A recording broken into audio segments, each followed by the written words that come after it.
falta de professores em escolas da rede pública. Agora, o problema remonta a anos, viu? Chega-se ao final do primeiro semestre e muitas escolas da rede pública, nos mais diferentes níveis, essas escolas continuam encontrando dificuldades para preencher o quadro, quer dizer, dificuldades para encontrar professores. E o mais grave, viu? Veja só, Nancy, professor de matérias básicas, como, por exemplo, matemática, química, português. E eu não estou fazendo ficção aqui, porque o rádio nos dá a oportunidade da gente matar a cobra e mostrar o pau. Tá certo ou não? Por exemplo, eu tenho aqui, na linha, duas mães. Eu não sei se são duas mães ou duas pessoas próximas, viu, de estudantes das escolas públicas, né? Eu tenho a Karina e a Celina. Karina e Celina. Karina, bom dia. Bom dia. Você fala da onde, filha? Eu falo do Jardim das Estações. Jardim das Estações. No seu caso, por exemplo, a criança prejudicada é seu filho, seu sobrinho, quem que é? Não, sou eu mesma. Ah, você mesma? Isso. E você faz o quê? Eu faço supletivo. Você faz supletivo, né? Isso. Agora, esse supletivo acontece onde? Eu faço no Dorival. Dorival Alves. Isso. Agora, qual que é o problema na falta de professores ali no Dorival Alves? Então, a gente está sempre, porque é o último ano, né? E a gente está sem o professor de história. Isso desde quando? Nunca teve aula esse ano. Nunca, desde o comecinho do ano não teve aula de história? Isso, segundo eles é um professor que pega as aulas todo ano, aí ele tira a licença. E as aulas estão na atribuição e ninguém pega.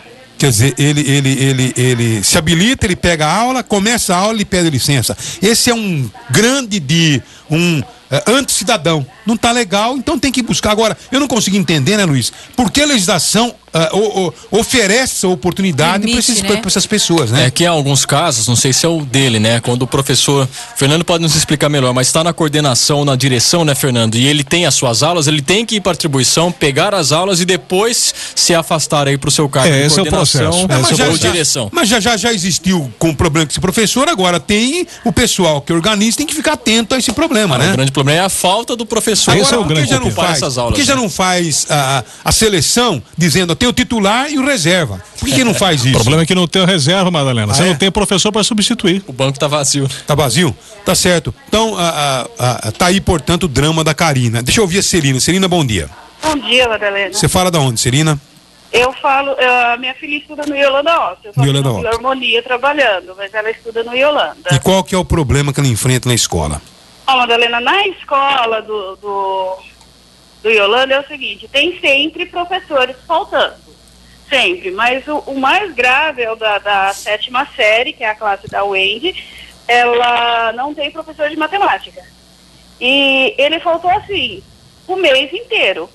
Aí ela falou que reclamou, né, ô professor, nossa, o senhor veio, né, primeira aula que o senhor veio num mês, porque ela é boa em matemática, sabe, Madalena?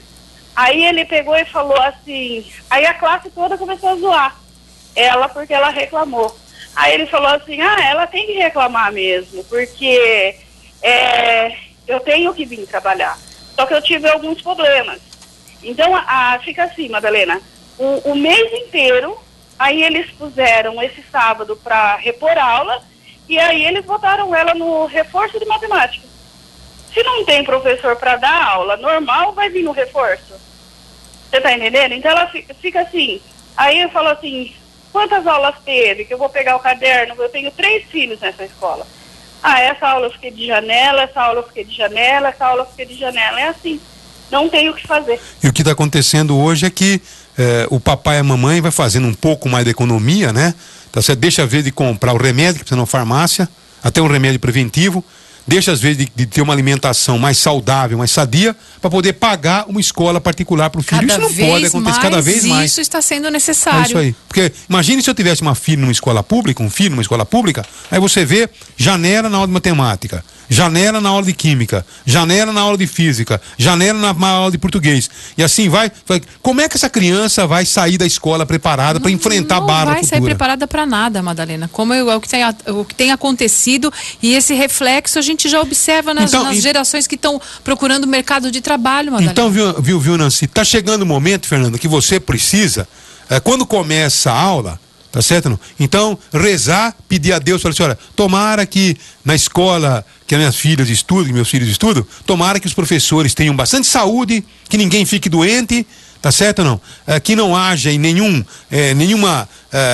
acidente de percurso, porque se acontecer, de repente eles estão a pé. Porque na escola particular, por exemplo, um professor que falta 2 dias já arruma outro para poder substituí-lo. Agora, na escola pública, essa tragédia, eu não consigo entender por que no passado não acontecia isso. Tá certo, o Luiz disse, é que no passado você não tinha, por exemplo, tanta obrigatoriedade da criança ir à escola. Então, muitas crianças nem iam à escola, hoje iam para o trabalho. A universalização, mas essa questão dos professores, eu acho que é a questão gritante realmente, a mais forte, é a questão dos baixos salários, quer dizer, você tem professores aí se aposentando e por outro lado, os professores as pessoas estão desmotivadas a adentrarem na profissão, então quer dizer, você acaba criando aí uma profissão que está beirando a extinção praticamente, e se continuar desse jeito. Por isso que na semana passada, né, a gente estava dizendo aqui que 7% do PIB vai para a educação. 3% para a saúde, quando na verdade do PIB, do Produto Interno Bruto,